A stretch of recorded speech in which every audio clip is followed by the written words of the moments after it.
we got to look at what happened against Arsenal, Rory. Have we? Yes, we do. I'm not sure we do. I know that you're suggesting we do, and our producer has maliciously put it into the running order, but I'm not sure that we do. Jason Cundy had to face the music live on air.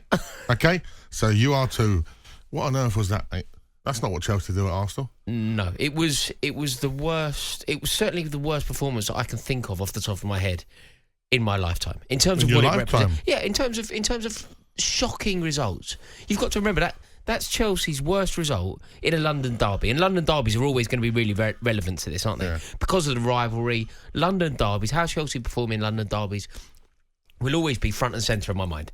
And that's the worst London derby result that we've had since 1986. We got done 6-0, I think, in 86 by QPR. We got 5-1 in the semi-final of the Carling Cup win. Yeah, 6-1 at Wembley when Torre-Andre Flo scored a hat-trick. Don't play this game, Mads. You'll lose. It's a bad game for you to start. I'll start talking about 5-1 at Wembley, 6-1 at the Lane. You don't want this game. But I'm going on now. I'm talking about this week, yeah. I live in the present, Rory Jennings, yeah. And currently, as it stands, Chelsea, 9th in the Premier League, 13 points behind Spurs. Sit down, Shen. Okay. No, we are completely all over the place. It was a disgrace. It was a disgraceful performance, and I think that Pochettino should have been sacked in the tunnel. Like, you know the way that Carlo Ancelotti was sacked when wrongly, incorrectly, totally disgracefully. Carlo Ancelotti was sacked in the tunnel at Goodison Park. What manager he is? And he won the double at Chelsea. You know, he's a fantastic manager. You could easily argue that Carlo Ancelotti is one of the best managers to have ever lived. Absolutely, it's not a difficult argument to make at all. Way. But that performance at the Emirates, it was embarrassing, it was heartbreaking, it was painful, and I think it's the kind of result that's going to bring anguish to Chelsea fans forever and a day. I think Arsenal fans will be singing about this for in a decade's time. To rub salt into the wound, Havertz running riot. No, I don't think that's true. I know he scored a couple, but scoring a couple against your old club's running riot. I don't know if he did play particularly well. Doesn't matter. He scored 2 goals, and all people are going to look at is the headlines. You sold him. He's gone. I'm back. Have that. Yes, I know. It's ridiculous, and I think that do you know what it is, Roy? I just don't understand which party, from the chairman to Pochettino himself, ever thought this relationship was going to work. No, because when we've had your previous managers in Mourinho and Conte, it's come from a place of, excuse me, I've won things at a very big club called Chelsea, and we've gone. Okay. You've got to swallow that. Yeah, we'll take that because you've won things. Yes. And at the end of the day, Chelsea in recent years are a much more successful football club than Spurs. So we need a bit of that in our club. It don't work going the other way. It's never going to work. No, of course not. Like, I never wanted Pochettino. I never wanted him. He's far too Tottenham. He is the personification of that Tottenham team. Like, Mauricio Pochettino's place at Stamford Bridge belongs crying with Danny Rose in the away dressing room. He belongs nowhere near the home dugout. And it's a ridiculous appointment. Don't let me get Moussa Dembele to gouge you.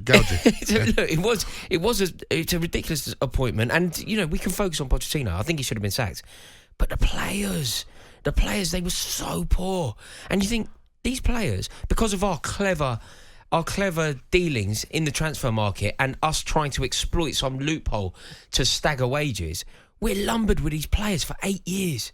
And they are woeful. They are so poor. And I just don't know where we're going to go from here. I really don't. This whole... Prior to the game, we were trying to prove that we weren't Cole Palmer FC. Did you see Pochettino came out and he said this is an opportunity for us to show that we're not a one-man team? We are the very definition of a one-man team. If you take Cole Palmer's goals and assists away from Chelsea, we are 18th in the league. We are going down. Cole Palmer has kept us up. He is the only good thing about the club. He is the only shining light on the team at the moment. It's the lowest that I've ever felt at Chelsea. I think there are a dozen players that could leave, and I would be very happy to see the back of them. It's the worst collection of players I can think of. Now, in contrast to that, you look at Aston Villa, who are having a torrid time under Steven Gerrard. They were looking at a relegation fight. Such a good manager, isn't he? And then he comes in, doesn't he? Such a good manager. And you know what? You've got to really doff your cap to him for not really being treated fairly at Arsenal, in my opinion. Not given much time. Arteta was being given a lot more grace than what Emery ever had, right? Agreed. And to come back into the Premier League and take on a club like Aston Villa, which we could definitely be seen as a step down in terms of modern-day football clubs, and he's gone in there. He's on the brink of a Champions League football place with them. He's in a semi-final of a European Cup trophy, which I think they're going to go and win, personally. They've got a great team. Yep. and everyone's improved under him. And the feel-good factor. You know, the whole end is partying like it's And that is why you're dressed as a Villa fan tonight. I will be a Villa fan in their battle with you to get fourth. That's for sure.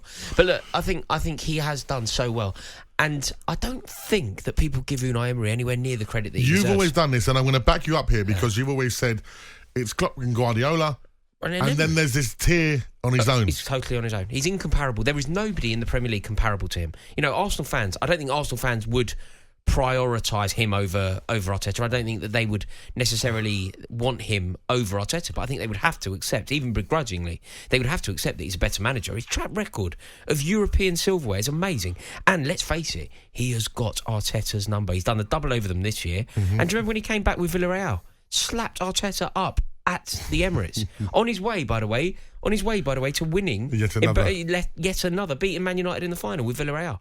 Like, he is a top-class manager. He is doing so well. And everything that he is doing, all it really does, obviously I view football through the lens of being a Chelsea fan, all it really does is amplify quite how woeful and inept Mauricio Pochettino is. So, are Aston Villa fans at all worried about losing their manager because there are so many vacant slots, including Chelsea? Yeah. Possibly Manchester United. Yeah, I mean, but Bayern Munich, Barcelona. I think he is good enough to take any job. I think that's how good Unai Emery is. I think his name should be in the hat for the top tier. If the Bayern Munich job comes available, if the Barcelona job comes available, if the Real Madrid job comes available, I think Unai Emery is in that conversation. I really do. And as much as it didn't work at Arsenal, and I do appreciate that sometimes you get a manager that just isn't a good fit.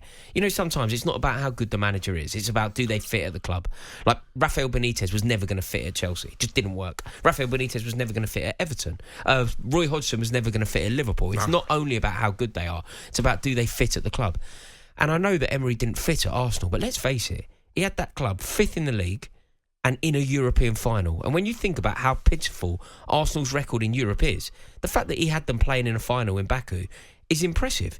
You know, he left and Arteta had them finishing 8th twice in a row. So I honestly do believe that he is absolutely brilliant. Colin, the Arsenal fan, said, slapped Arsenal, Rory. No, Arsenal slapped up Chelsea on Monday. Yeah, I mean, they did. I mean, Arsenal did. And I think that is about as low as I've ever felt off the back of an away day. It really is. Well, you're going to feel even lower on Saturday because you're supporting another team other than yours, by the sound of it. I'm in a very difficult position. I don't know who I am anymore because I need Tottenham to win, which is a sentence I've never said before in my life. Can we clip that, anyone? Clip that, Tottenham to win? Because Arsenal, I cannot... You know, we have managed to protect and preserve the Premier League title, keep it out of the grasp of Arsenal for 2 decades. We can't let them win it now. We just can't. And then I desperately want Aston Villa to beat you to 4th. Well, I'm going to come in here with Rob the Villa fan from Birmingham, right? Right. He says, Unai Emery has signed a new deal with Villa last week. Do your research, London bias presenters. Well, Mr. Rob, I have done my research and I knew that anyway. And of course, what happened to Jack Grealish before he went to Manchester City? Yeah. What did he do?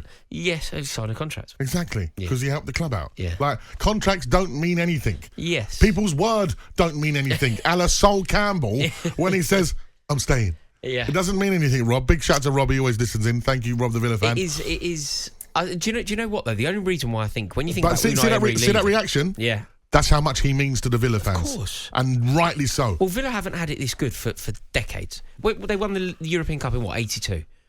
I think this is as close as they have been since then to being in the European Cup, you know? It's an amazing season. I don't think many predicted that it would go this well.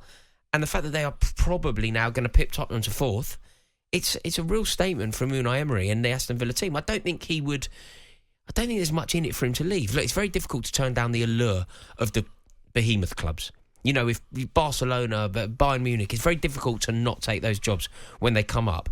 But apart from those jobs that are basically impossible to turn down, I think Unai Emery is at a fantastic club. You know, massive institution, Aston Villa, great history. Massive club, great history. The whole end's one of the most iconic stands in world football. Finances are looking very healthy. Haven't they? They've got a lot of money. One of the richest families in Egypt. Yeah, exactly. So it's all built for Aston Villa to really start pushing on. Here we go, another message. If Man United came in for Emery, would he go? Now, there's no denying that Manchester United, regardless of where they're at the moment, are one of the biggest clubs in the world. No doubt. Let alone the league. No, it's one of the most prestigious jobs in world football. I think you could argue that the Manchester United job is the biggest job in world football. I mean, the Real Madrid job is certainly in this conversation. The Liverpool job is certainly in this conversation. But I think the Manchester United job, the hot seat in Old Trafford, is one of the most sought-after jobs in world management. I think that's fair to say. But you've got to go back to that old quote from Sir Alex Ferguson, haven't you? You don't pick the club, you pick your owners. Yeah. And if you're picking your owner, I mean, do you really want to go into Manchester United now with Ineos just coming in? They've got their own way of doing things. They've got a particular style of manager that they seem to have an affinity with. You know, the Glazers are still hanging around. The squad looks all over the place. You know, when you see the Manchester United squad, it's not going to be easy. You know, you could be prime Jose Mourinho and look at that squad and not necessarily make it work. So I think that Unai Emery would stay put at Aston Villa, even if the Manchester United job was offered to him. On AM, on DAB, via the talkSPORT app and on your smart speaker. talkSPORT.